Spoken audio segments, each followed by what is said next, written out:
ನಮಸ್ಕಾರ ಎಲ್ಲರಿಗೂ. ಟೈಮ್ ಅಂತೂ 9:30 ಆಗೈತ್ರಿ. ಇಷ್ಟು ದೌಡನೆ ನಾವು ಹೊಂಟಿದ್ದೆ ಊರಿಗೆ. ಫಸ್ಟ್ ಊರಿಗೆ ಹೋಗೋದೇ ಸ್ಟಾರ್ಟ್ ಮಾಡಿದ್ದಾರೆ ನಾನು. ಯಾಕಂದ್ರೆ ವಿಡಿಯೋ ಮನ್ಯಾಗ ಮಾಡೋದಾಗಿದ್ದಿಲ್ಲ ನನಗೆ ಮುಂಜಾತ. ಯಾಕಂದ್ರೆ ಬಿಸಿಲು ಜಾಸ್ತಿ ಇದೆ ಅಲ್ರಿ. ಹೊಲದ ಕಡೆ ಬೇರೆ ಎತ್ಕೊಳ್ಳೋದೆಲ್ಲ ಹೊರಗೆ ಕಟ್ಟಿ ಬಂದಿದ್ರು. ಅದ್ರಾಗ ಬೇರೆ ಒಳಗೆ ಎತ್ಕೊಳ್ಳೋಗಿ ನೆಳ್ಳದು ಏನು ಇದ್ದಿದ್ದಿಲ್ಲ. ಅದಕ್ಕೆ ಬಿಸಿಲಾಗಿ ಎತ್ಕೊಳ್ಳಂತೆ ಜಲ್ದಿ ಹೋಗಿ ಬಂದ್ರಾಯ್ತು ಅಂತ 7ಕ್ಕೆ ಹೋಗ್ಬೇಕಂದಿದ್ದೇವ್ರಿ ಇವತ್ತು ಊರಿಗೆ. ಆದ್ರೆ 7:30ಗೆ ಅಡಿಗೆ ಯಾಲಿಲ್ಲ. ಅದಕ್ಕೆ ಕೇಸಿಂದ ಇವಾಗ 9 ಟೈಮ್ ಇವಾಗ ಹೊಂಟಿದ್ದೆವು. ನಾವು ಹೊಂಟಿದ್ದೇವ್ರಿ ಅಕ್ಕೋರಿಗೆ ಮಾತಾಡ್ಸಕ್ಕೆ ಹೊಂಟಿದ್ದೆವು.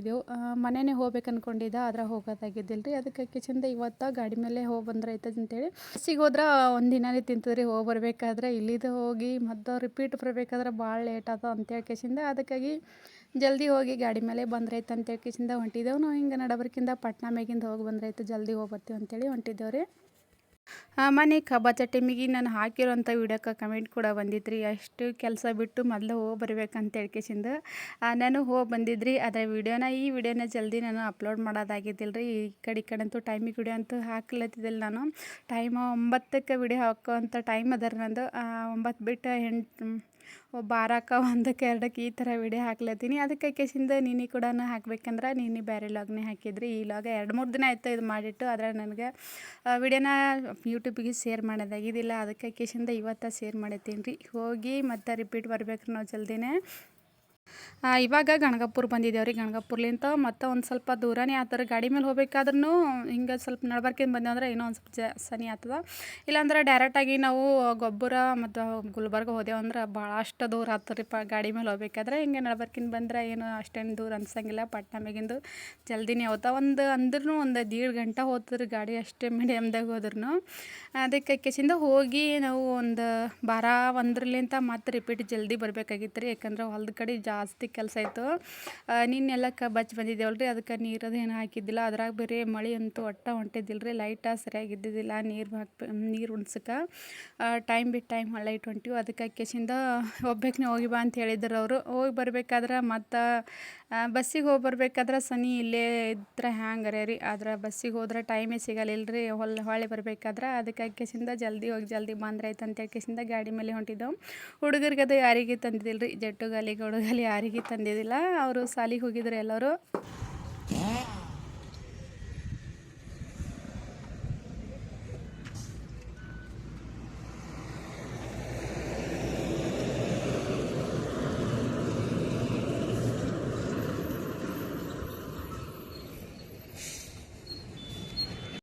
ಇವತ್ತ ಬಂದೇವ್ರಿ ನಮ್ಮ ಅಕ್ಕಗೆ ಮಾತಾಡ್ಸಕ್ಕೆ.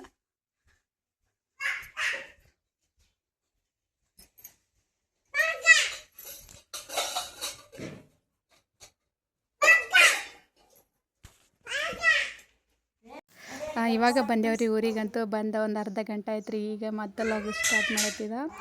ಈ ವಿಡಿಯೋಸ್ ಅಂತೂ ಏನೋ ಜಾಸ್ತಿ ಇದಾಕತ್ತಿದ್ದಿಲ್ಲ ರೀ. ನಾನು ಭಾಳಷ್ಟು ಸ್ವಲ್ಪನೇ ಇತ್ತು. ಯಾಕಂದರೆ ಬಂದ ವಿಡಿಯೋನ ನಾನು ಮನೇಲಿಂದನೂ ಮಾಡ್ಕೊಂಬಂತಿಲ್ಲ. ಇಲ್ಲೇ ಒಂದು ಸ್ವಲ್ಪ ವಿಡಿಯೋ ಮಾಡತ್ತಿದ್ದ. ಇವಾಗ ಒಂದಿಷ್ಟು ಅಡುಗೆ ಮಾಡತ್ತಿದ್ರು ಅಕ್ಕ.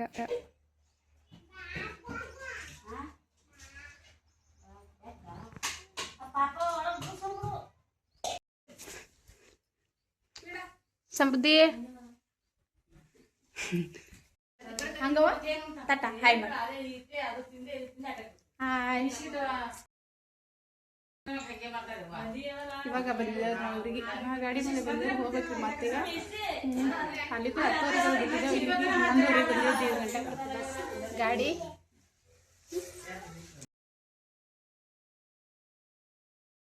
ಇಲ್ಲಿ ಕೊಬ್ಬರಿ ಉರ್ಲೆತ್ತೀನಿ ಒಂದಿಷ್ಟು.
ಹಾಕಿಟ್ಟೇನಿ ರೀ.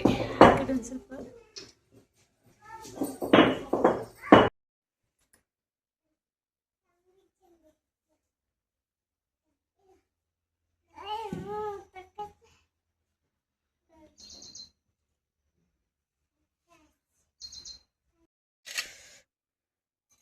ಇವಾಗ ಒಂದಿಷ್ಟು ಹಾಗಲಕಾಯಿ ಹುರಿದು ಹಾಗಲಕಾಯಿ ಪಲ್ಯ ಮಾಡತ್ತಿದ್ರಿ.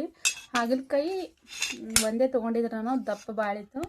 ಅದ್ರಾಗ ಬೇರೆ ಇದು ಒಂದು ಸ್ವಲ್ಪ ಕೈ ಇರುತ್ತಲ್ರಿ, ಯಾರು ಮನ್ಯಾಗ ಹುಡುಗರಲ್ಲಿ ಅವರು ಉಣಂಗಿಲ್ಲ. ಇದ್ರಾಗ ಉಣೋದು ಮುತ್ಯಾನ ಇಬ್ಬರೇ ಉಂಡಿರ್ತೇವೆ. ಅದಕ್ಕೆ ಕೆಸಿಂದ ಇದು ಒಂದೇ ತೊಗೊಂಡಿದ್ರಿ. ಇದು ಒಂದೇ ಊಟಿಗೆ ಮಾಡತ್ತಿದ್ದ. ಟೈಮ 3:30 ಆಗ್ಯದ್ರಿ. ಮಧ್ಯಾಹ್ನ ಊಟಿಗೆ ಮಾಡತ್ತಿದ್ದ. ಮುಂಜಾನೆ ಹೊತ್ತು ಮಾಡಬೇಕಾದ್ರೆ ಸಂತಿ ಮಾಡ್ಕೊಂಬರ್ಲಿಕ್ಕೆ ಲೇಟಾಗಿತ್ತು. ಹಾಗಲಕ್ಕೆಲ್ಲ ಹೋಳಿಟ್ಟೇನ್ರಿ. ಇದೊಂದು ಸ್ವಲ್ಪ ಹಂಚಿನಾಗ ಒಂದು ಕೆಂಪಗಾಗತ್ತಕ್ಕೆ ಬಿಸಿ ಮಾಡಿ ಇದ್ರದ್ದು ಹುರಿದ್ನಿ ಬಿಡ್ಬೋದಿತ್ತು. ಅದ್ರೊಂದು ಸ್ವಲ್ಪ ಹಸಿಮೆಣ್ಸಿನ್ಕಾಯಿ ಹಾಕಿ ಇದಕ್ಕೆ ಪಲ್ಯನೇ ಮಾಡ್ಬೇಕು ಅಂದ್ಕೊಂಡೀನಿ.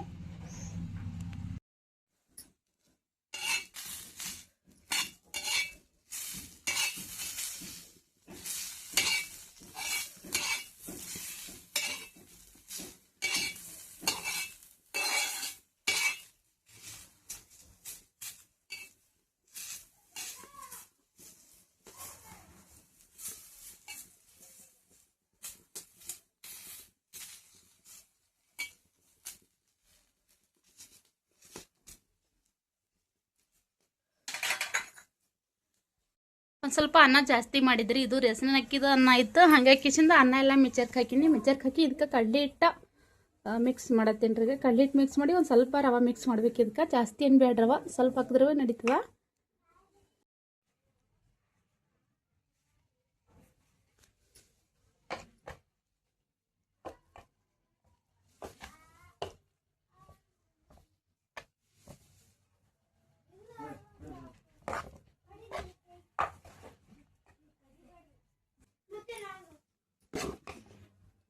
ಇವಾಗ ಇದಕ್ಕೆ ಅಕ್ಕಿ ಅನ್ನೋದಕ್ಕೆ ಎಲ್ಲ ಮಿಕ್ಚರ್ಗೆ ಹಾಕಿ ಇಟ್ಟಿದ್ನಲ್ರಿ. ಅದಕ್ಕೆ ನಾನು ತೆಗಿ ಹೊತ್ತು ಮಣಿಗೆ ಹೋಗಿ ಕಡಿಬಾರ್ದು. ಕಡ್ಲೆ ಹಿಟ್ಟು ಹಾಕಿ ಮಿಕ್ಸ್ ಮಾಡೀನಿ. ಇವಾಗ ರವೆ ಹಾಕ್ಲತ್ತೀನಿ. ರವೆ ಏನು ಅಜ್ಜಿ ತೊಗೋಬೇಕಂತೇನಿಲ್ಲ, ನಮ್ಗೆ ಎಷ್ಟು ಬೇಕೋ ಅಷ್ಟು ತೊಗೋಬೋದು.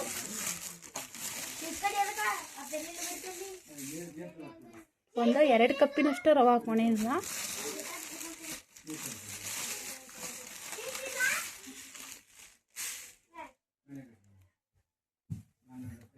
ಇಷ್ಟು ರವೆ ಸಾಕ್ರಿ. ಯಾಕಂದ್ರೆ ಒಂದು ಸ್ವಲ್ಪ ರವಕ್ಕೆ ಗರಿಗರಿಯಾಗಿ ಬರ್ತಾವ ಅಂತ ಹೇಳಿ ರವೆ ಹಾಕದಪ್ಲೆ. ಇಲ್ಲಾಂದ್ರೆ ಒಂದು ಸ್ವಲ್ಪ ಅಂಟ್ಕೊಂಡಪ್ಲೆ ಆತವ್ರಿ. ಅದಕ್ಕೆ ಅಕ್ಕಿಸಿಂದ ಒಂದು ಸ್ವಲ್ಪ ಚುಟ್ಕಿ ರವೆ ಹಾಕಿದ್ರೆ ಸಾಕು.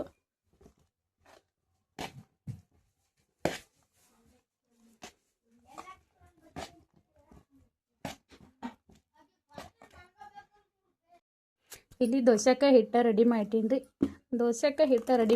ರೀ.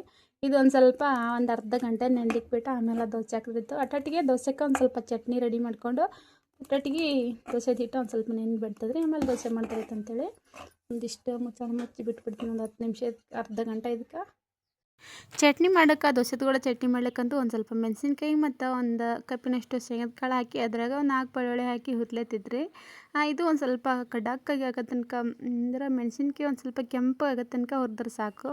ಹಸಿಮೆಣ್ಸಿನ್ಕಾಯಿ ಹಾಕ್ತಾರಂತೂ ಒಂದು ಸ್ವಲ್ಪ ಖಾರ ಹಸಿ ಆಗಿಬಿಡ್ತಲ್ರಿ. ಹಾಗಾಗಿ ಕಿಶಿಂದ ನಾ ಯಾವ್ದು ಬೊಗಣೆಗೆ ಇದು ಹಾಕಿ ಹುರ್ಲಾಗಿತ್ತೀನಲ್ರಿ ಶೇಂಗದ ಕಾಳು, ಅದ್ರಾಗೆ ಒಂದಿಷ್ಟು ಮೆಣಸಿನ್ಕಾಯಿ ಹಾಕಿಸಿಂದ 2 ಮಿಕ್ಸ್ ಮಾಡಿ ಹುರ್ಲೆತ್ತಿದ್ದ. ಮತ್ತು 1-2 ಕಾಳಷ್ಟು ಬೆಳ್ಳುಳ್ಳಿ ಹಾಕಿದ್ರು ನಾನು. ಹಾಗೇನೂ ಹಾಕ್ಬೋದು, ಆದರೆ ಬೆಳ್ಳುಳ್ಳಿ ಒಂದು ಸ್ವಲ್ಪ ಹಾಗೆ ಹಾಕಿದ್ರೆ ಕರಿಬೇಳಿಗೆ ಆದಪ್ಲೆ ಆಯ್ತು. ಅದಕ್ಕೆ ಕಿಶಿಂದ ಒಂದು ಸ್ವಲ್ಪ ಎಣ್ಣೆ ಕುದಿಸ್ತಿದ್ರಿ. ಅದಕ್ಕೆ ಕುದಿಸಿ ಅದೆಷ್ಟನ್ನೆಲ್ಲ ರುಬ್ಕೊಂಬರ್ಬೇಕು. ಅದಕ್ಕೆ ಇಲ್ಲಿ ಮಸಾಲೆ ರೆಡಿ ಮಾಡ್ಕೊಳತ್ತಿದ್ರಿ. ಚಟ್ನಿಗೆ ಮಸಾಲೆ ಅಂದರೆ ಇದಕ್ಕೆ ನಾನು ಒಗ್ಗರಣೆಗೆ ಬೆಳ್ಳುಳ್ಳಿ ಹಾಕಿದ್ದಿಲ್ರಿ, ಉಳ್ಳಾಗಡ್ಡಿನೇ ಹಾಕಿದ್ದೆ. 1-2 ಉಳ್ಳಾಗಡ್ಡಿ ಹಾಕಿಸಿಂದ ಅದಕ್ಕೆ ಒಂದು ಸ್ವಲ್ಪ ಜೀರಿಗೆ ಸಾಸಿವೆ ಹಾಕಿ ಮತ್ತು ಒಂದು ಟಮಾಟಿ ಹಾಕಿದ್ರೆ ಸಾಕು. ಈ ಚಟ್ನಿಗೇನು ಮೊಸರು ಏನೂ ಹತ್ತಂಗಿಲ್ಲ. ಸೇಮ್ ಟು ಸೇಮ್ ಮೊಸರು ಯಾವ ರೆಸಿಪಿ ಹೆಂಗೆ ಮಾಡ್ತೀವೋ ಹಾಗೆ ಆಗಿರ್ತವೆ ಚಟ್ನಿ ಅಂತೂ. ಇದೊಂದು ಸ್ವಲ್ಪ ರುಬ್ಕೊಂಬಂದಿಟ್ಟಿನಿ ರೀ. ಶೇಂಗದ ಕಾಳು ಮತ್ತು ಹಸಿಮೆಣ್ಸಿನ್ಕಾಯಿ ಬೆಳ್ಳುಳ್ಳಿ ಎಲ್ಲ ಹುರಿದಿಟ್ಟಿದ್ನಲ್ರಿ, ಅದೆಲ್ಲ ಮಿಕ್ಸರ್ದಾಗಿ ನಮ್ಗೆ ಎಷ್ಟು ಬೇಕೋ ಅಷ್ಟು ಮೀಡಿಯಮ್ದಾಗೆ ಹುರ್ಕೊಬೋದು. ಜಾಸ್ತಿ ಒಂದು ಸ್ವಲ್ಪ ಗಂಧದ ಮರ ಸಣ್ಣ ಬೇಕಂದ್ರೆ ಒಂದು ಸ್ವಲ್ಪ ಜಾಸ್ತಿ ಹುರ್ಕೊಬೋದು. ನಾನು ಅಷ್ಟೇ ಮೀಡಿಯಮ್ದಾಗಿ ಹುರಿದೀನಿ ರೀ. ಚಟ್ನಿ ಅಂದ್ರೆ ಈ ಥರನೇ ಬಿಟ್ಟರೆ ಪೂರ್ತಿಯಾಗಿ ಗಟ್ಟಿಯಾಗಿ ಚಟ್ನಿ ಆ ಥರದ್ರು ಅದ್ರ ಜಾಸ್ತಿ ಇಷ್ಟೊಂದು ಗಟ್ಟಿಯಾಗಿ ಚಟ್ನಿ ಉಣಂಗಿಲ್ಲ. ಅದಕ್ಕೆ ಹಾಕ್ಯಸಿಂದ ಒಂದು ಸ್ವಲ್ಪ ನೀರು ಜಾಸ್ತಿ ಹಾಕ್ಯಸಿಂದ ತಿಳಿ ಮಾಡ್ಕೊಳತ್ತಿದ್ರಿ ಇದಕ್ಕೆ. ಇವಾಗ ನೋಡಿದ್ರೆ ಚಟ್ನಿ ಥರನೇ ಗಟ್ಟಿಯಾಗಿ ಬಿಟ್ಟದ್ರಿ ಅದು. ಇಷ್ಟೊಂದೇನೋ ಜಾಸ್ತಿ ಗಟ್ಟಿಯಾಗಿರೋವಂಥ ಚಟ್ನಿ ಅಷ್ಟೇನೂ ಸರಿಯಾಗಿ ಆಗಂಗಿಲ್ಲ. ಮಾಡಬೇಕು ಸಪ್ರೇಟಾಗಿ ಕೊಬ್ಬರಿ ಚಟ್ನಿ ಮಾಡಬೇಕು ಗಟ್ಟಿಯಾಗಿ. ಆದರೆ ಇದು ಶೇಂಗಾ ಚಟ್ನಿ ಅದಲ್ರಿ, ಅದಕ್ಕಾಗಿ ಒಂದು ಸ್ವಲ್ಪ ನೀರು ಹಾಕ್ಯಸಿಂದ ತಿಳಿ ಮಾಡಿಬಿಟ್ಟೀನಿ. ಸಂಜೆ ಟೈಮಿಗೆ ಎಷ್ಟು ಬೇಕೋ ಅಷ್ಟೇ ಸಾಂಬಾರು ಮಾಡಿಬಿಟ್ಟೀನಿ. ಇವಾಗ ಇದಕ್ಕೇನೋ ಜಾಸ್ತಿ ಏನು ಕೂಗಿದು ಬರೋ ತನಕ ಕುದಿಸೋದು ಬೇಡ್ರಿ, ಒಂದು ಉಗಿ ಬಂದರೆ ಸಾಕು. ಇಲ್ಲಿ ಒಂದೊಂದಾಗಿ ಗರಿಗರಿಯಾಗಿ ಹೊಂಟಿವ್ರಿ. ದೋಸೆ ಅಂತೂ ಮೊದಲು ಮಾಡಬೇಕಾದ್ರೆ ಈ ಥರದ ಅನ್ನದ್ಲಿಂತ ಎಕ್ಸ್ಟ್ರಾ ಉಳ್ದು ಅನ್ನಲಿಂತ ದೋಸೆ ಮಾಡೋದಂತೂ ನಾನಂತೂ ಫಸ್ಟ್ ಟೈಮ್ ಮಾಡತ್ತೀರಿ. ಅದರ ದೋಸೆ ಅಂತೂ ಬರ್ತಾಯಿಲ್ಲ ಅಂದ್ಕೊಂಡಿದ್ದೆ, ಯಾಕಂದರೆ ಯಾವಾಗ ಮಾಡಿದ್ರು ನಾನು ಅಕ್ಕಿದು ಮತ್ತು ರವದ ಇಷ್ಟೇ ಮಾಡಿರ್ತೀನಿ. ಇದ್ರದ್ದು ಜಾಸ್ತಿ ಮಾಡಿದ್ದಿಲ್ಲ. ಇವತ್ತು ರೇಷನ್ ಅಕ್ಕಿದು ಅನ್ನ ಮಾಡಿದ್ದು ಜಾಸ್ತಿ ಇತ್ತಲ್ರಿ, ಹಾಗಾಕಿಸಿಂದ ಒಂದು ಸ್ವಲ್ಪ ಮಿಕ್ಸರ್ಗೆ ಹಾಕ್ಯಸಿಂದ ಅದಕ್ಕೆ ಏನೇನು ಬೇಕು ಎಲ್ಲ ಹಾಕ್ಯಸಿಂದ ಅದರ ವೀಡಿಯೋ ಅಂತೂ ಜಾಸ್ತಿ ಎಲ್ಲ ಹಾಕೋದು ವೀಡಿಯೋ ಮಾಡೋದಾಗಿದ್ದಿಲ್ಲ ರೀ. ಇದಕ್ಕಂತೂ ನಮ್ಗೆ ಬೇಕಾದಷ್ಟು ರವೆ ಹಾಕಿಸಿಂದ ಮತ್ತು ಎಕ್ಸ್ಟ್ರಾ ಉಳಿದಿರೋ ಅನ್ನದ್ಲಿಂತ ದೋಸೆ ಮಾಡಬೇಕಾದ್ರಂತೂ ಭಾಳಷ್ಟು ಸಿಂಪಲ್ ಆದರೆ ಅದಕ್ಕೆ ಒಂದು ಸ್ವಲ್ಪ ಕಡಲೆ ಹಿಟ್ಟು ಮತ್ತು ಒಂದಿಷ್ಟು ರವೆ ಇದ್ರೆ ಸಾಕು, ದೋಸೆ ಅಂತೂ ಆಗಿಂದಾಗೆ ರೆಡಿಯಾಗಿ ಬಿಡ್ತಾರೆ.